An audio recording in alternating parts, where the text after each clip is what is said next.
আজ আমি তোমাদের মনের 10টি রোগ সম্পর্কে বলবো।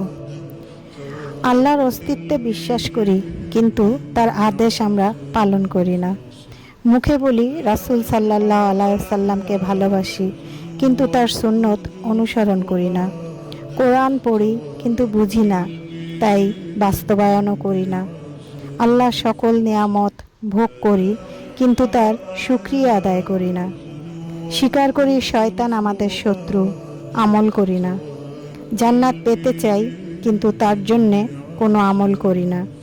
জাহান্নাম থেকে বাঁচতে চাই, কিন্তু সেখান থেকে পালানোর চেষ্টা করি না। বিশ্বাস করি মৃত্যুবরণ করতে হবে, কিন্তু তার জন্যে নিজে প্রস্তুত হই না।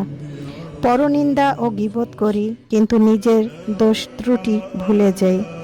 মৃত ব্যক্তিকে দাফন করে আসি, কিন্তু তা থেকে কি আমরা কোনো শিক্ষা গ্রহণ করি?